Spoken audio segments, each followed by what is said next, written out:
Hello students, again welcome in our video lecture series for economics for class 11. In our last lecture, we were doing one of the economic reforms, namely privatization. We discussed both its positive and negative sides. Today we will do the second economic reform, liberalization. Liberalization is made from the word liberty, and liberty means freedom. As discussed earlier in this chapter, rules and regulations which were framed to regulate the economic activities itself became major hindrances in the growth and development of the economy. Liberalization was introduced to end these restrictions. It was introduced to open up various sectors of the economy. Actually, liberalization means relaxation of previous government restrictions. Thus, when government liberalizes trade, it means it has removed the tariff, subsidies and other restrictions on the flow of goods and services between countries. Reforms were made in many major sectors of the economy under liberalization, like reforms in industrial sector, reforms in financial sector, reforms in trade and investment policy, fiscal or tax reforms and foreign exchange reforms. Today we will do the major reforms in all these 5 sectors. Let us start first with the industrial sector reforms. As we have earlier seen that during 1950 to 1990, agricultural and industrial growth was not remarkable. So, in the industrial sector, following reforms were undertaken after New Economic Policy 1991. First measure was abolition of industrial licensing, because prior to 1991, every entrepreneur had to get permission from government to start a firm, to close a firm or to decide the amount of goods that could be produced. In obtaining such license, the entrepreneurs uses to lose their most of the important time. If this time could be utilized in expanding their business, it might be proved successful. It might be proved of some worth. Therefore, according to New Economic Policy, industrial licensing was abolished for all products with few exceptions. At present, there are only 6 industries which needs compulsory licensing, and these are health related.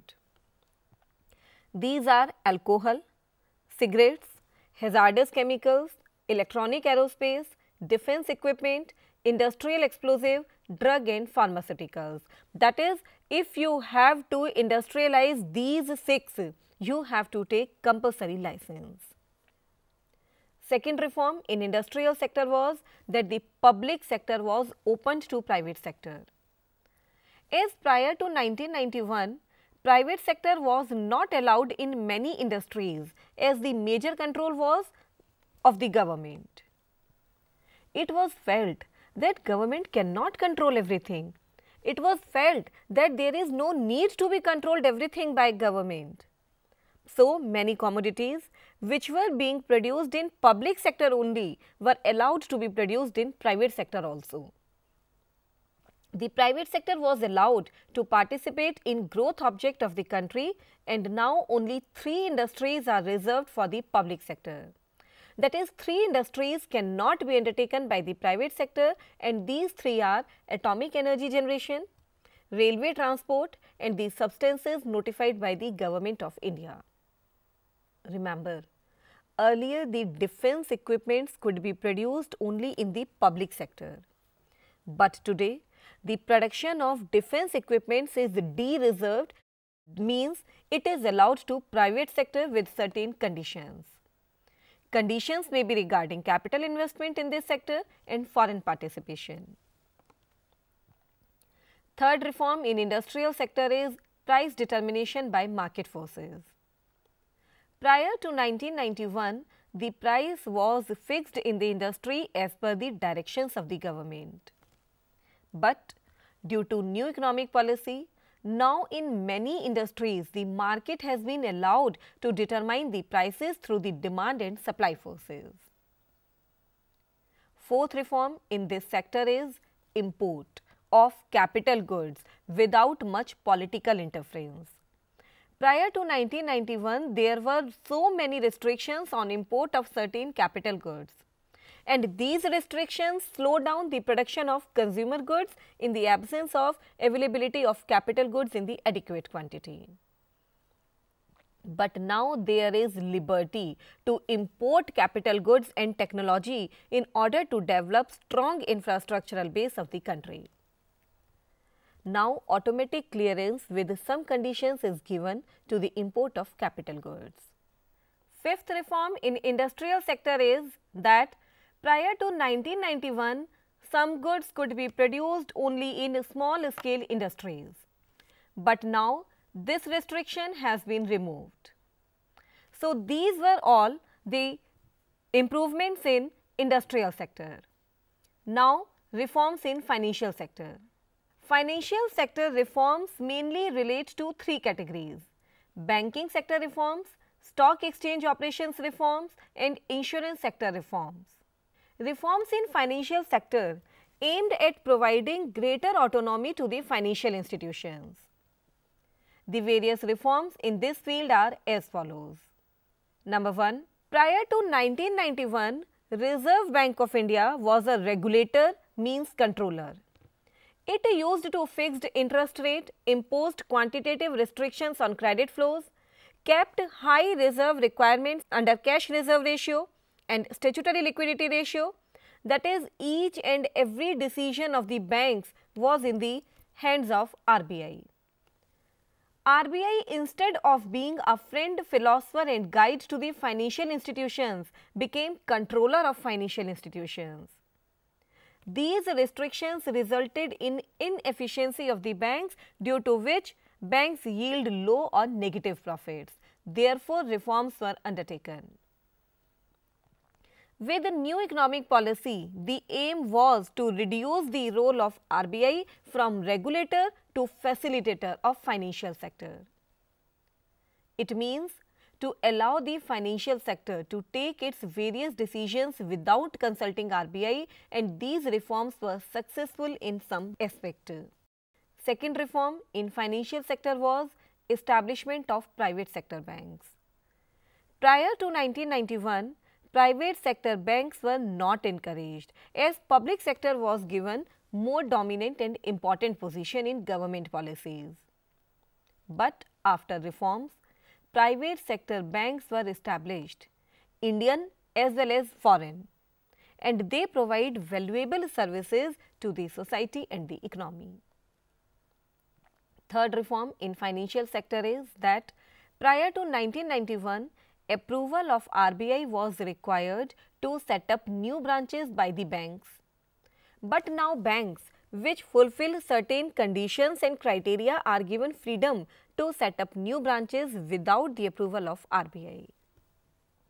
Fourth reform in financial sector was that prior to 1991, foreign investment in Indian financial markets was restricted. With reform policies, now foreign direct investment in banks was raised. Foreign institutional investors such as merchant bankers, mutual funds and pension funds are now allowed to invest in Indian financial markets under strict guidelines of RBI. Now commercial banks have been given permission to generate resources from India.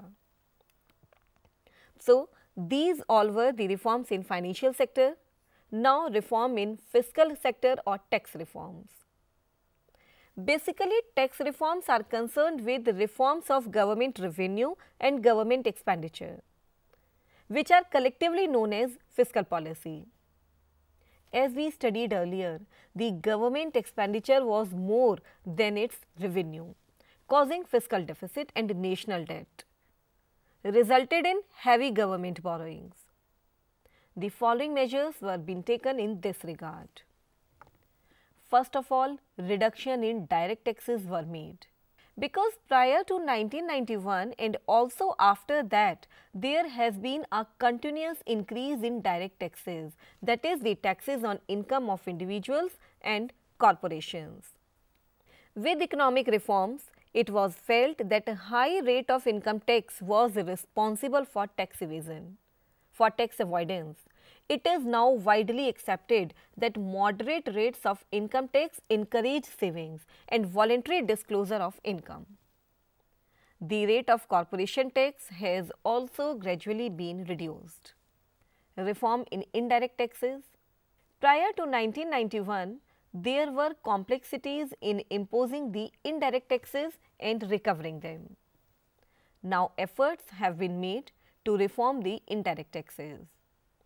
Actually, indirect taxes are taxes levied on commodities, like sales tax is a tax on the sale of commodity, custom duty is a tax on import of commodity, excise duty is a tax on production of commodity.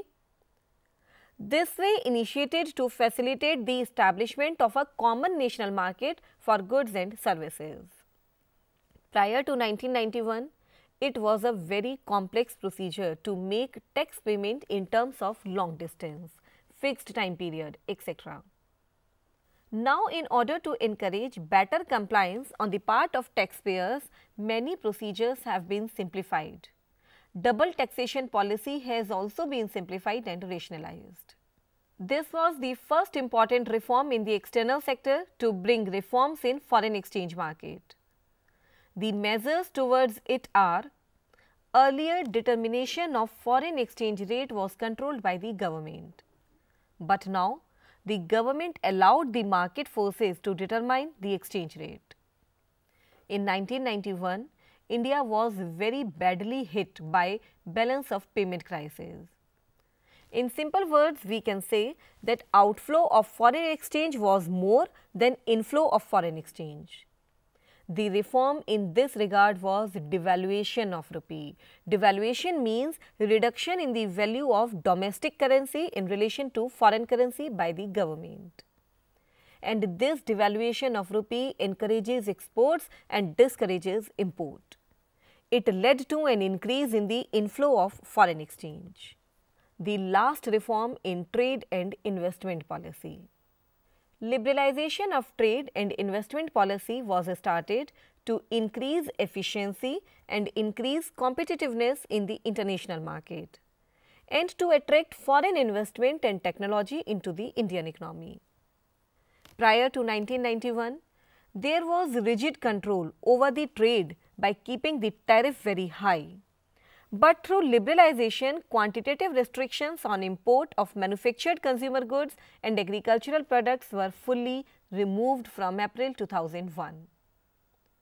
Now, tariff on imports was reduced to enhance the domestic trade and achieve economic growth. Earlier, there were heavy export duties imposed to encourage domestic production for domestic demand only.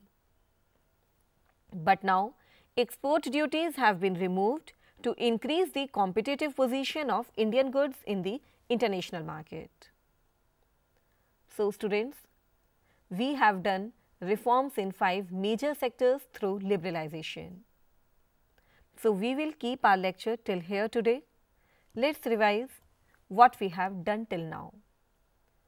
In our very first lecture of this chapter, we understand the Indian economy during 1950 to 1990. We also observed the need of introducing new economic policy in 1991, as there were many shortcomings in the economy during 1950 to 1990. In our first lecture, we did privatization with its merits and demerits both. Today, in second lecture, we did liberalization as a second economic reform. Liberalization means relaxation of government policies.